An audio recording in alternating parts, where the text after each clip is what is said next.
Assalamualaikum warahmatullahi wabarakatuh. Salam saudaraan.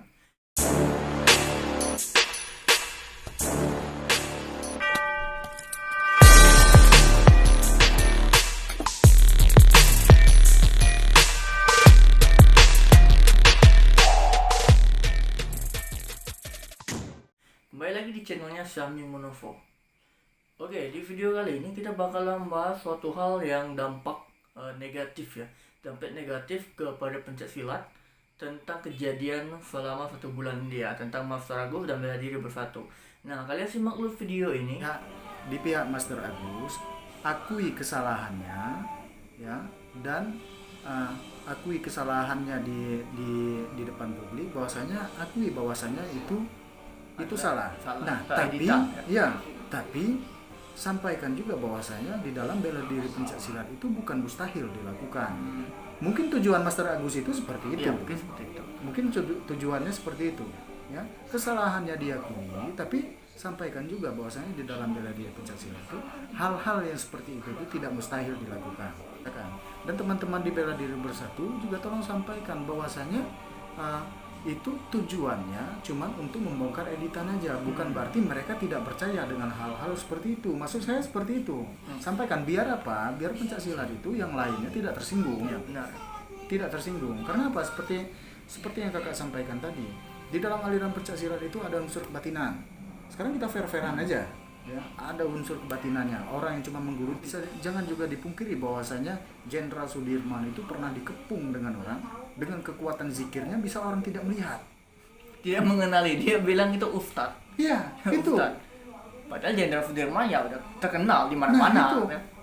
Oke, dari tontonan yang telah kita lihat tadi, itu video yang hasil perbincangan aku dengan pelatihnya aku, Dewan Pendekar, dengan Kak Eko Yulianto itu, ya, namanya Kak Eko Yulianto. Itu sudah aku singkat, tapi fullnya itu ada di channelnya Pencaksilat Wanaraga. Kalian bisa klik tombol di deskripsi, di sana sudah ada linknya ya, link videonya sudah ada, dan jangan lupa untuk subscribe untuk mendukung channelnya Pencaksilat Wanaraga. Nah, di sana bakalan lebih jelas lagi jika kalian itu masih penasaran dengan penjelasan jiwa alam bawah sadar, karena dengan beliau sendiri yang akan menjelaskan tersebut. Nah, dari yang akan kita jelaskan itu ya, dari video yang telah aku ambil singkatnya ya, yang hal-hal yang pentingnya. Jadi kita bakalan membahas tentang dampak negatifnya ya. Oke, di kali ini ya, Master Agus telah mengakui bahwa dia tidak pernah melawan 200 orang. Kemungkinan kalian sudah menonton semua video live-nya sama Cinta Cendranaya ya.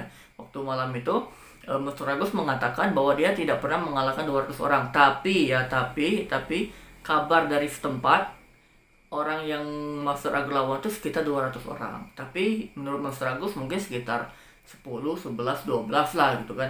Nah, tapi kalau menurut aku kalau memang 10, 11, 12 aku kira itu bisa dilihat gitu kan. Nggak mungkin kok rame banget gitu kan. Nah, penjelasan Master Agus sebelumnya itu kan rame banget kan. Kalau sekitar 10, 11 ya aku kira sih bisa kita hitung dengan mata kita sekali lihat, itu kan nggak juga penuh tempat daerahnya juga gitu kan. Nah, jadi yang bakalan kita bahas ini bukan tentang Master Agusnya. Nah, tapi dampak negatif tentang pencaksilatnya. Dampak negatif dari pencaksilatnya. Dari ya, menurut aku pribadi, semuanya ini berdampak negatif kepada pencaksilat. Karena kenapa? Dari video-videonya Cinta Cendranaya ya, Master Agus juga ya, yang telah handstand 1 jari. Pokoknya video-video yang mereka telah dieditan juga kan. Mereka yang telah menghindari juga 5 tantangan dari bela diri bersatu kan. Ini berdampak negatif banget pada yang namanya pencaksilat. Karena kenapa? Yang pertama, pencaksilat itu bukan hanya bela diri, tapi ada yang namanya pelajaran rohaninya, pelajaran ilmu spiritualnya atau kebatinan. Nah, ilmu-ilmu yang seperti ini, ilmu alam bawah sadar itu sebenarnya bisa dilakukan, tapi kalau kami bisa yang hanya kami bisa lakukan. Kalau handphone 1 jari seperti yang Master Agus katakan, kami tidak bisa. Tapi ada kok penjelasannya, kalian lihat aja di deskripsi, itu ada kok penjelasan lengkap dari pelatih saya, apa yang bisa dia lakukan, apa yang bisa dilakukan sama guru besar saya, Samsul Rizal, fotonya ini ya. Nah, kita nggak bahas ke sana ya, tapi kita yang bakalan sekarang ini membahas ke dampak negatifnya dulu ya. Jadi dampak negatifnya itu ya, sebenarnya ada kesalahan juga dari pencaksilatnya sendiri. Bukan saya menyalahkan pencaksilat, bukan. Bela Diri Bersatu pengen mengatakan tentang membongkar editan-editan dari Master Agus. Aku kan juga mendukung Bela Diri Bersatu kan. Ya wajar kok, memang benar kok. Ingat, mereka juga baik juga guys kalau menurut aku kan. Tapi ini ada tapinya gitu kan. Ini aku bakal membahas pencak silat yang di dalam Bela Diri Bersatu. Contohnya Mas Beni Yosah kan ikut sana kan. Habis itu Mas Wardi kan. Ya gini ya. Jadi kalau dampak orang sudah berpikiran kalau tentang atraksi pencak silat itu hanya settingan, hanya editan, atau suatu hal yang mungkin seperti sekarang ini kan lagi viral banget gitu kan, PSAT yang memecahkan gorong-gorong. Jadi orang berpikirnya kan gorong-gorong kan ada rangka besinya gitu kan. Ya ada jawaban dari warga PSAT, dia bilangnya ya kalau ada rangka besinya itu nggak bisa hancur gitu kan, dia bilang kayak gitu kan. Habis itu juga orang bilang kan ya itu buat sendiri ya, mungkin orang bilang kan semennya satu sak, kan pasirnya satu truk, jadi mudah untuk dipecahkan. Pikiran orang seperti itu. Nah, kenapa pikiran orang seperti itu? Jadi orang berpikir atraksi-atraksi pencak silat yang ada di Indonesia ini, khususnya di Indonesia ini, orang bakalan berpikir atraksi itu hanyalah suatu hal untuk hiburan ya, untuk hiburan. Bukan pencak silat itu memang mempunyai kekuatan pernafasan ya. Jadi orang itu beranggapan kekuatan pernafasan pencak silat itu tidak ada gitu kan, itu hanya untuk hiburan. Dan ternyata beton-beton apa sebagai yang dipecahkan atau batu bata itu semuanya sudah dilembutkan gitu kan, sehingga bisa dipecahkan, mudah untuk dipecahkan. Mungkin orangnya berpikir seperti itu kan. Jadi ketika orang berpikir seperti itu, orang mulai tidak tertarik dengan pencak silat. Ini dapat negatifnya kepada orang awam gitu kan. Orang awam bakal berpikir seperti ini. Ya kalau pencak silat tidak ada pernapasan untuk bisa memecahkan suatu hal, benda keras itu telah disetting dengan benda keras yang menjadi lembut tapi berbentuk benda keras, tapi benda kerasnya itu lembut sehingga mudah dipecahkan, mereka bakal berpikir ya untuk apa ikut pencak silat, iya kan? Jadi sebenarnya sana ya, ini aku menjawab tentang teman-teman yang sering bilang ilmu alam bawah sadar itu halu ya. Jujur saja, pencak silat di seluruh Indonesia ini ada kok yang bisa seperti itu. Yakin pasti ada, karena kenapa? Dia pencak silat itu ada kebatinan. Oke lah, Mas Ferry Pras ya tidak mengajarkan hal seperti itu. Dia hanya mengajarkan teknik-teknik bela diri dari beliau gitu kan. Tapi ya kebanyakan pencak silat di Indonesia ini menggunakan ilmu kebatinan gitu kan. Ya mungkin mereka memang ya, kalau menurut kami mungkin berpikiran kami mungkin benar ada orang yang bisa memecahkan batu, tapi saya tidak bisa melakukannya. Kemungkinan itu memang benar-benar ada. Contohnya ya seperti balok es kan, balok es itu kan keras gitu kan, PSAT memecahkan balok es pecah ya, kemungkinan itu memang benar-benar pernapasannya. Jadi orang berpikirnya sekarang ini, orang awam berpikirnya oh batu es itu memang mudah dipecahkan gitu kan, tapi mereka tidak, karena orang awam itu tidak tahu kan, karena terbawa suasana seperti ini. Jadi orang awam berpikirnya pencak silat itu pernapasannya itu tidak ada gunanya. Mereka berpikir seperti itu. Jadi mereka bakalan berpikir ya, orang-orang yang baru mengenal bela diri, mereka bakalan beralih ke bela diri lain, tidak bakalan langsung ke pencak silat. Kenapa tidak langsung ke pencak silat? Karena otak mereka telah tercuci dengan suatu hal, kejadian seperti ini, kejadian yang telah dibuat dengan Master Agus. Nah, jadi menurut aku sebenarnya orang-orang seperti itu bisa ada kok, orang-orang yang bisa seperti itu. Ya kalau kita mau berpikir kan, kalau kita belum berpikir dengan akal logika, tidak mungkin kan. Kalau di dalam Islam ya, bukan menyangkutkan dengan agama, bukan ya, tapi ya kita mengambil sisi ceritanya yang telah tercatat sejarah. Seperti dalam Islam Nabi Musa bisa membelah lautan. Ya kalau kita berpikir kan, kalau memang dia bisa membelah lautan, orang pasti menjawabnya ya itu ilmu dari Tuhan, dari Allah Subhanahu wa taala. Nah, jadi apa salahnya kalau orang bisa memukul batu sehingga pecah dengan ilmu Tuhan? Aku bukan membenarkan Mbak Cece itu bisa memecahkan batu, bukan, tapi kemungkinan orang lain bisa melakukan hal itu walaupun saya tidak bisa gitu kan. Ini ya pencak silat yang ada di IPSI, naungan IPSI itu sudah pencak silat yang tujuannya itu untuk prestasi ya. Untuk pencak silat tradisional mereka tidak bergabung dengan IPSI ya, bukan berarti mereka ilegal, tapi mereka itu di dalam ruang lingkup Indonesia, mereka tetap pencak silat, mereka tetap budaya, dan mereka masih memegang erat ilmu tradisional. Ilmu tradisional itu ya yang seperti saya ceritakan gitu kan. Ya kemungkinan orang itu bisa gitu kan untuk berjalan, untuk pakai kendaraan, pakai mobil gitu kan dengan mata tertutup. Itu guru besar saya sendiri. Pakai motor dengan mata tertutup. Itu guru besar saya sendiri. Dan jika ada kalian yang ingin minta bukti, ya silakan datang. Kami dari pihak Warna Raga bakalan siap menerima ya jika kalian pengen melihat suatu hal yang mustahil bisa terjadi gitu kan. Ya kalau kita pikir dengan akal logika, kalau mata sudah ditutup dengan kain hitam, habis itu sarung kepala kain hitam, tidak bisa melihat apa-apa, ya saya pikir kalau pakai motor mustahil bisa dilakukan. Tapi kok guru besar saya bisa kok. Mungkin kalian memang ya di sini mungkin kalian bakal berpikir, oh nggak mungkin kok, nggak ada buktinya mana, orang kan bilang seperti itu kan. Nanti bakalan ada buktinya.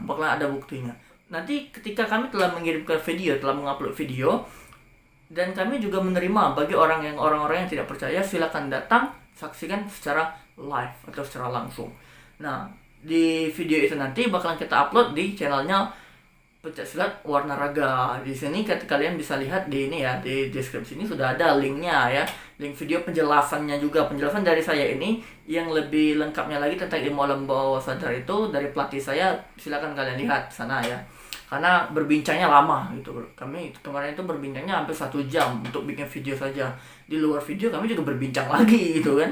Nah itu ya tentang, kalau menurut aku ya memang ya mungkin ya ini aku bukan memihak ke Mbak Cece ataupun pihak HU.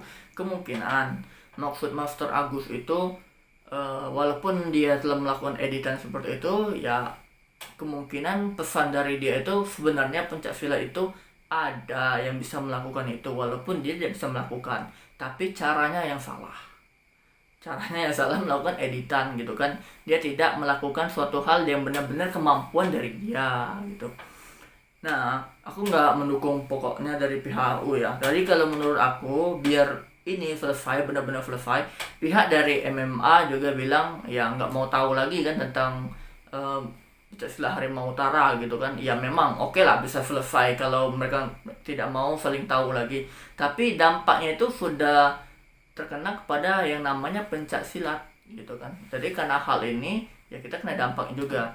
Jadi pesan aku untuk Harimau Utara, ya kalau memang nggak bisa melakukan atau membuktikan 5 itu, ya silakan ya Master Agus, akui kesalahannya. Kalau salah memang benar salah, bilang kalau itu memang editan, tapi beritahu pada pesannya bahwasannya pencaksilat itu memiliki ilmu kebatinan, dan memiliki ilmu kebatinan kemungkinan besar orang-orang yang di Indonesia itu bisa melakukannya, walaupun orang-orang banyak sekarang ini tidak ditampilkan gitu kan. Ya kalau menurut aku sih ada sih, tapi orang nggak mau menampilkannya aja. Karena kenapa ya, untuk apa sih nendang tembok, siku tembok sampai pecah gitu kan, ya untuk apa gitu kan. Kalau menurut aku sih juga dari tim Bela 2001, ya tim Bela 2001 benar kok pengen membongkar suatu hal yang telah editing ya telah ada editannya, itu nggak salah, benar, sangat benar. Tapi kan di dalam Bela 2001 kan ada Mas Wardi pencaksilat juga. Tolong bantulah Mas untuk menjelaskan bahwasanya pencaksilat itu memang ada ilmu pernafasan atau ilmu kebatinan. Bahkan di bela diri Anda juga ada ilmu persaudaraan Setiahaya Teratai. Aku yakin di peguruan yang sangat besar itu salah satu ataupun beberapa dari kalian itu bisa melakukan suatu hal yang mustahil dan bisa terjadi gitu kan. Suatu hal yang mustahil untuk terjadi tapi bisa dilakukan terjadi di dunia nyata gitu. Nah, mungkin itu sih untuk lebih baiknya gitu kan, biar orang itu ya, biar orang awam itu pandangannya ke pencaksilat itu ya tidak sepele lagi, tidak memandang sebelah mata seperti ini lagi gitu kan. Karena sekarang ini ya, akhir-akhir ini orang memandang pencaksilat itu ya pencaksilat atraksi seperti itu ternyata palsu. Orang berpikirnya seperti itu kan, trik orang mikirnya kan, padahal ada beberapa yang memang bisa melakukan hal itu kan. Dan orang bakalan berpikir ya daripada ngikut silat, mending aku ngikut bela diri lain aja, karate, taekwondo atau muay thai atau sebagainya gitu kan. Ya mungkin itu ya untuk dampak negatifnya ya. Jadi jika kalian masih kurang paham apa yang aku bicarakan, Boleh kok kalian klik di deskripsi, ada link videonya. Itu aku udah cerita berbincang-bincang sama pelatih aku, itu lengkap kok, lengkap itu videonya hampir 1 jam. Kalian dengar juga, karena kenapa, kalau kalian hanya menonton video saya aja, ada yang tidak paham gitu kan. Mungkin ada kok yang mungkin sekali lintas bisa paham, karena orang itu kan berbeda-beda cara berpikirnya gitu kan. Ada yang mudah nangkep, ada yang nggak mudah nangkep gitu kan. Jadi kalau menurut aku, kalian juga wajib juga nonton penjelasan kami di Pencaksilat Warnaraga Indonesia ya. Jadi itu aja untuk penjelasan kita malam ini ya. Untuk Master Agus, silakan akui kok 5 tantangan itu. Kalau tidak bisa melakukannya, akui kesalahan Anda.